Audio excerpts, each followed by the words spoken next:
Crime is not chaos. It is behavior, and behavior follows patterns. Behind every crime is a decision. Behind every decision is a mind. This documentary explores criminal behavior, not to glorify harm, but to understand it. Because understanding behavior is how crimes are prevented. Criminal behavior is any action that violates the law. But criminology asks a deeper question. Not what happened, but why it happened. Every crime leaves two scenes. One is physical, the other is psychological. One shows evidence, the other shows intent. To truly understand a crime, we must investigate the mind of the offender. What drives a person to cross the line from thought to action? The answer lies in a complex mix of psychology, environment, and choice. By examining these factors, we can begin to see the patterns that lead to criminal acts and learn how to recognize them. Most criminals are not mentally ill, but certain psychological traits appear again and again. A lack of empathy, emotional detachment, a strong need for control, and manipulative tendencies. Psychopathy, in particular, is often misunderstood. A psychopath doesn't necessarily look dangerous. They often appear completely normal. They are masters of imitation, learning to mimic emotions and fake connections to get what they want. What's fundamentally missing is a conscience, that inner voice that tells us right from wrong. They understand rules, but feel no internal obligation to follow them. This emotional void allows them to act without remorse, seeing other people as mere objects to be used for their own gratification. The roots of criminal behavior often trace back to childhood. Many offenders share early life patterns like neglect, abuse, and chronic instability. Exposure to harm at a young age can have a profound impact on a developing mind. This doesn't excuse their later actions, but it does help explain how the journey toward criminality begins. When a child experiences repeated trauma, their emotional development can be stunted. They might learn that aggression is a tool for survival, or that manipulation is the only way to get their needs met. For some, harmful behavior becomes learned behavior, a default response wired into them from their earliest years. Criminals are creatures of habit. They repeat themselves, and this repetition creates patterns. In criminology, we distinguish between two key concepts: modus operandi, or MO, and signature. The MO is the how, the practical methods an offender uses to commit a crime. It includes things like the type of weapon used, the time of day, or the entry point. A MO is practical and can change over time as the offender learns and adapts to avoid capture. Signature, on the other hand, is psychological. It's not about successfully committing the crime. It's about fulfilling a deep-seated need.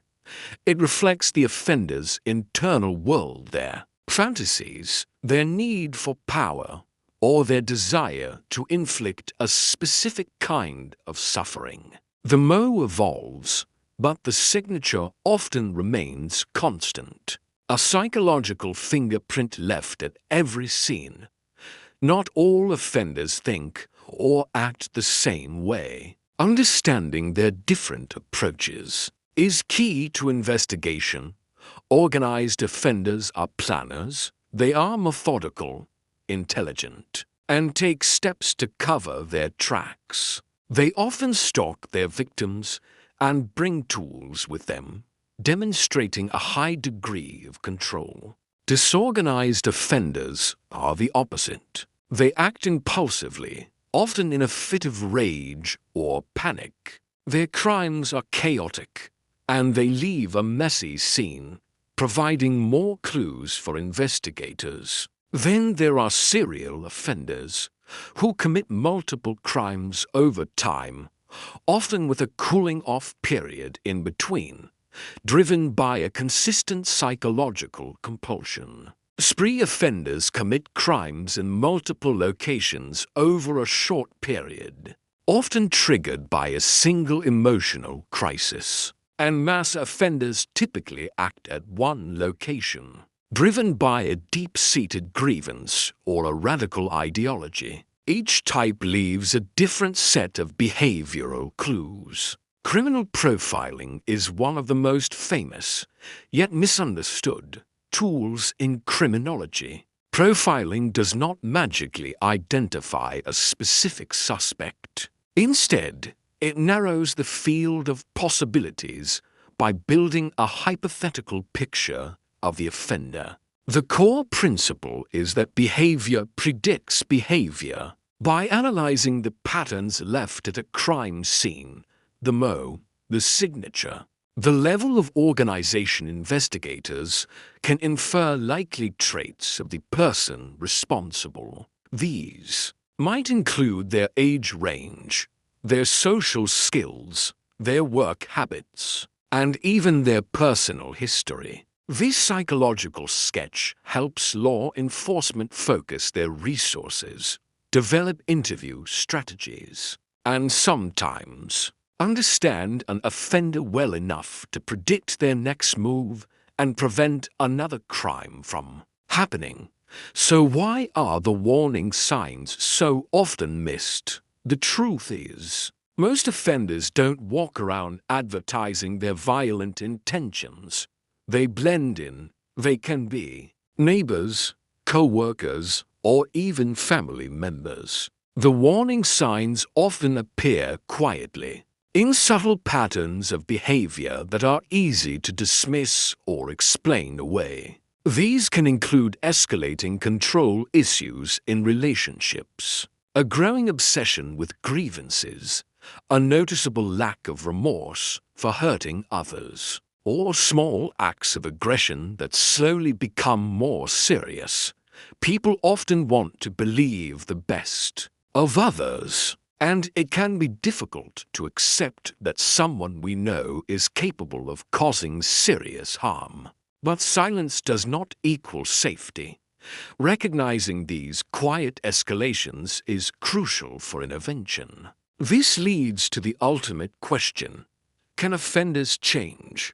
The answer is complex. True change depends on accountability, the willingness to accept responsibility for one's actions, and the capacity to feel genuine remorse and empathy. For some offenders, rehabilitation is possible through therapy, education, and a structured support system. They can learn new coping mechanisms and develop a sense of responsibility for their impact on others. However, for others, particularly those with deep-seated psychopathic traits, where empathy is fundamentally absent, the prognosis is far less hopeful. Change requires an internal desire to be different, and for some, that desire simply isn't there. In the end, criminal behavior is not a random, chaotic force. It follows logical, observable patterns that are rooted in psychology and driven by choice. The mind leaves clues long before the physical act of a crime is committed. When we learn to read the language of behavior to understand the motivations, the patterns, and the warning signs, we gain the power not just to solve crimes, but to stop them before they happen. Understanding is the first step toward prevention. Thanks for watching. Subscribe for more educational documentaries on psychology and human behavior.